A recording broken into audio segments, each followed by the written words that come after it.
My name is Phil Anderson, and I'm running for United States Senate to represent Wisconsin. First of all, tonight I'd like to wish a very happy birthday to my daughter, who turned 18 today. And for her birthday present, I gave her, among other things, a membership to the Libertarian Party of Wisconsin and the National Libertarian Party as well. She was very thrilled to receive those, so happy birthday, my dear. But it got me to thinking as we were out eating tonight at the Melting Pot, by the way, a fine restaurant on Madison's West Side. We had fondue. That why do we approach food and education so radically different in the marketplace? I mean, after all, food is extremely important. It's something that we need every day, especially children need to have the right food as they're growing up and developing, and they need to have a sufficient supply of it. They shouldn't be going hungry, ideally, right? Well, the same goes for education. We right now have an education system that the stated purpose of which is that kids get the right education and that they don't go without it, that they don't suffer from a lack of education so that they can grow up and be well-rounded individuals and productive human beings. But why do we treat them so radically different?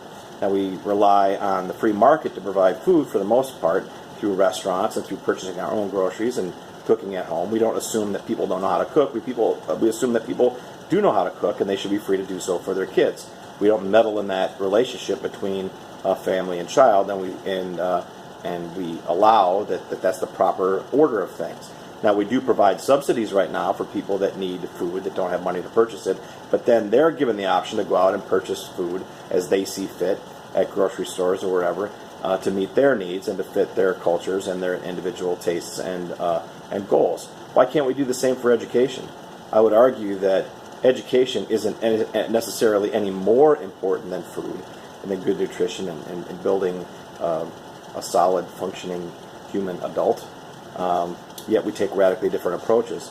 The approach that I advocate for, and that I will advocate for as your senator in Washington, is getting rid of the Department of Education at the federal level, devolving funding, control to the smallest, to the lowest possible governmental level, and that we supply people with vouchers so that they can purchase their education as they see fit for their children.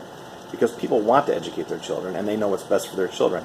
And if the marketplace is allowed to act, then, much like the restaurant industry, education will get cheaper, more diversified, and better quality, which is what we have in the restaurant industry. Although there's a lot of turnover in the restaurant industry, even if there were a lot of turnover in the education industry, there's still plenty to go around, plenty of choices, and schools and educators would compete to have those students and the tuition of those students fund their schools, as opposed to now where we have one system run from the top down. It's one size fits all, and doesn't necessarily serve all the students in the best way. I suggest that we allow the free market to work and that we approach education in the same understanding way that we approach food, both basic human necessities, and by far the approach that we take with food is much better. Thanks, and I'll talk to you tomorrow.